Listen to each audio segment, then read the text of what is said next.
इतिहास साक्षी है कि पुण्य भूमि भारत की गाथा भारत की अस्मिता, गौरव और राष्ट्रीय स्वाभिमान के लिए विदेशी आक्रांताओं से संघर्ष की महान गाथा है। बर्बर आक्रांताओं ने भारत की आत्मा पर चोट करने और भारत का अपमान करने के लिए हमारी संस्कृति और आस्था के केंद्रों को उद्ध्वस्त किया। सोमनाथ, काशी, मथुरा और अयोध्या के मंदिरों का तोड़ा जाना आज भी भारत की स्मृतियों में जीवित है। सन 1528 में अयोध्या में भगवान श्री राम के मंदिर का मुगल आक्रांता बाबर द्वारा तोड़ा जाना ऐसी ही एक अक्षम्य घटना थी जिसने सीधे भारत के सम्मान और आत्मा पर चोट की। कारण साफ था, अयोध्या के श्री राम के मंदिर पर आक्रमण भारत की आत्मा पर आक्रमण था। जहां हर भारतीय के रोम रोम में राम बसते हैं, वह भारत यह अपमान कैसे सहता। राम मंदिर पर आक्रमण भारत को आहत कर गया था। विदेशी हमलावर अपनी बर्बरता दिखाते गए और भारत अपने आत्मगौरव को फिर से पाने के लिए संघर्ष करता रहा। भारत रामलला के जन्म स्थान पर बाबर के नाम पर बने एक ढांचे को देखता और उसे हटाने का संकल्प लेकर शक्ति संजोया करता। हिंदू समाज आत्मसम्मान के रण में डटा रहा और लगातार हमलावरों द्वारा बनाए गए बाबरी ढांचे को हटाने के लिए लड़ता रहा। सरयू कई बार रक्त से लाल हुई। कभी स्थानीय शासकों ने तो कभी साधु संतों और राम भक्तों ने राम जन्मभूमि की मुक्ति के लिए अपने प्राणों की आहुति दी। 74 बार युद्ध हुए। हम कुछ मोर्चे हारे, पर रण जीतने का संकल्प कभी कम नहीं हुआ। हिंदू समाज तलवारों से रक्त रंजित हुआ, पर उसने हार नहीं मानी। उसका संकल्प अजेय था। 15 अगस्त 1947 को देश की आजादी के साथ सैकड़ों सालों से चले आ रहे इस संघर्ष में नई ऊर्जा और एक नया मोड़ आया। अचानक 23 दिसंबर 1949 को बाबरी ढांचे में श्री राम लला प्रकट हुए। हजारों राम भक्त दर्शन के लिए उमड़ पड़े।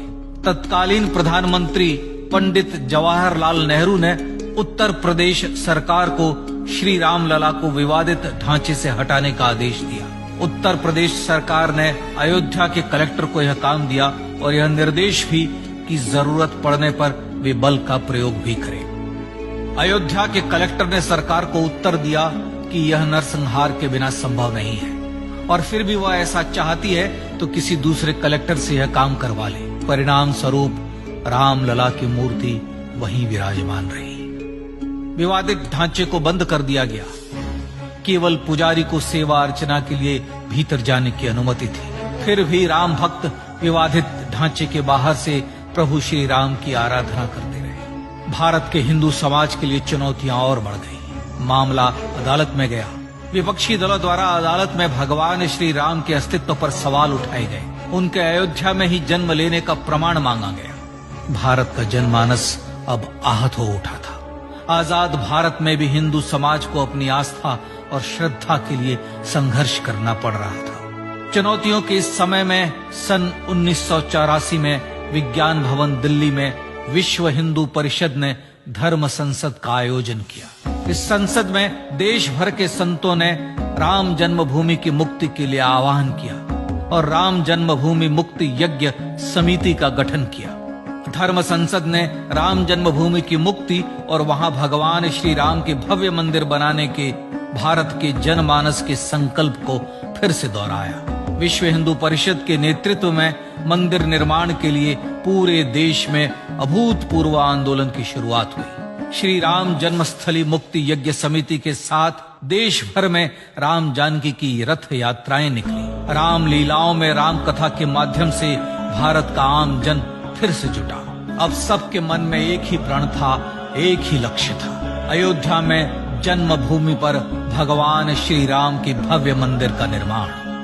सन 1989 में विश्व हिंदू परिषद द्वारा गांव-गांव से रामशिला पूजन करके अयोध्या भेजी गई।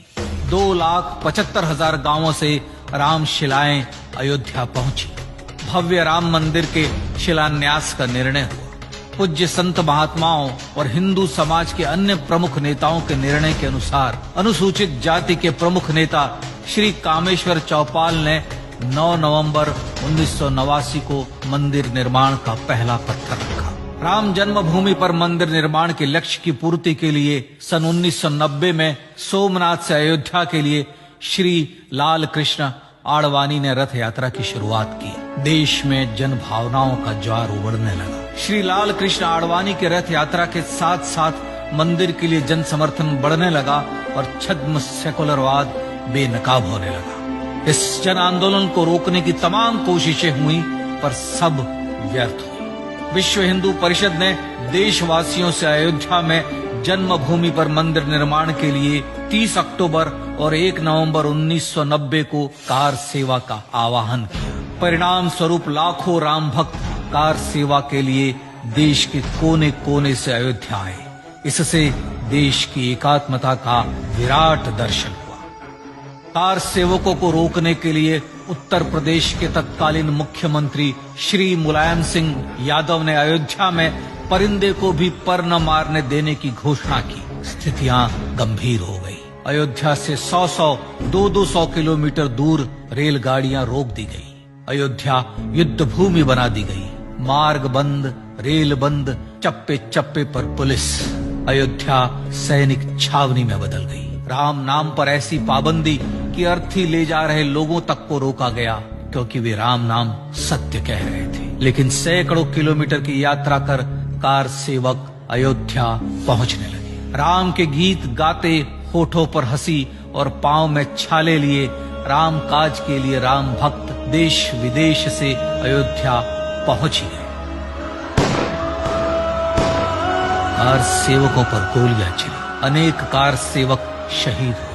आजाद भारत में जन्मभूमि पर राम मंदिर के लिए कार सेवकों ने फिर एक बार अपना बलिदान दिया, पर कार सेवकों ने विवादित ढांचे पर भगवा फहरा ही दिया और इस तरह कार सेवा सफल हुई। श्री राम जन्मभूमि आंदोलन ने भारत की सुप्त आत्मा को झकझोर कर जगा दिया था। विश्व हिंदू परिषद ने फिर एक बार 6 दिसंबर 1992 को कार सेवा का आह्वान किया। राम भक्तों को कार सेवा करने देने के लिए अदालत में प्रार्थना की गई, पर अदालत ने कोई निर्णय नहीं दिया। परिणाम स्वरूप बौद्ध, जैन, सिख, स्वामीनारायण संप्रदाय, गायत्री परिवार, हर पंथ मत विचार के हिंदू एकत्र हो गए। छूत अछूत का भेद मिटा, जाति की पहचान मिटी। हम सब हिंदू, हम सब सिंधु बन गए।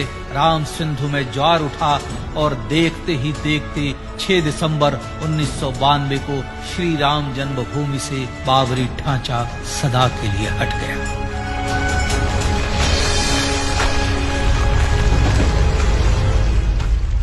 यह क्षण शौर्य, न्याय और सत्यमेव जयते का क्षण था।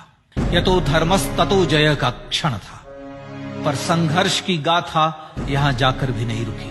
छद्म सेकुलरवादियों द्वारा भारत और भगवान श्री राम के इतिहास को झुठलाने के लिए अदालतों में चुनौतियों का सिलसिला चलता रहा, जो 1950 से चल रहा था। हिंदू सिखों के बीच से गुजरते हुए भगवान श्री राम का दर्शन करने के लिए विवश थे। यह स्थिति थी आजाद भारत में श्री राम और राम भक्तों की। पर सत्य को तो जीतना ही था।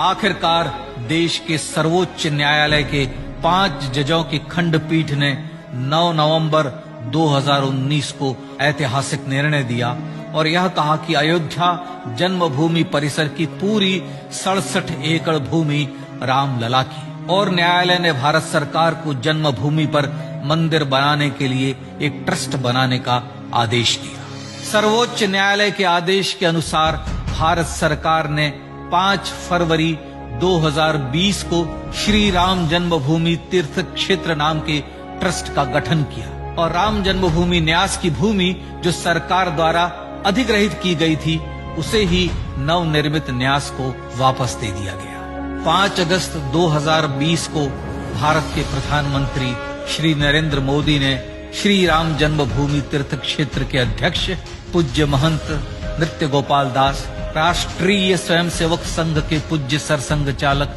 डॉक्टर मोहन भागवत एवं उत्तर प्रदेश के मुख्यमंत्री श्री योगी आदित्यनाथ की उपस्थिति में श्री राम जन्मभूमि पर भगवान श्री राम के भव्य मंदिर के लिए भूमि पूजन कर निर्माण कार्य का शुभारंभ किया। इस तरह लगभग 500 वर्षों से राम जन्मभूमि की मुक्ति के संघर्ष का पटाक्षेप हुआ। अपने आत्मसम्मान और राष्ट्रीय अस्मिता के लिए इतना लंबा संघर्ष विश्व के इतिहास में बेजोड़ है।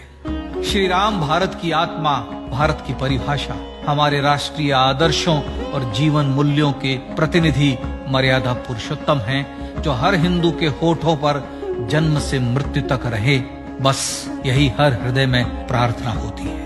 राम भारतीय राष्ट्रीय स्वाभिमान और आसेतु हिमालय से समुद्र पर्यंत तक जन जन को एकात्मता के बंधन में बांधने वाले रक्षा सूत्र है। अयोध्या स्थित श्री राम जन्मभूमि पर बाबर का हमला वास्तव में भारत के स्वाभिमान और राष्ट्रीयता पर हमला था। प्रधानमंत्री श्री नरेंद्र मोदी द्वारा श्री राम जन्मभूमि पर राम मंदिर का पुनः निर्माण न केवल बाबरी मानसिकता का पराभव है, बल्कि संपन्न, सुखी, सुसंस्कृत, सर्वशक्ति संपन्न स्वराष्ट्र का सूर्योदय भी है। यह उस राम राज्य की दिशा में वह कदम है जिसकी अभिलाषा राजराजेंद्र चोल, कृष्णदेव राय, छत्रपति शिवाजी महाराज से लेकर महात्मा गांधी तक ने की थी।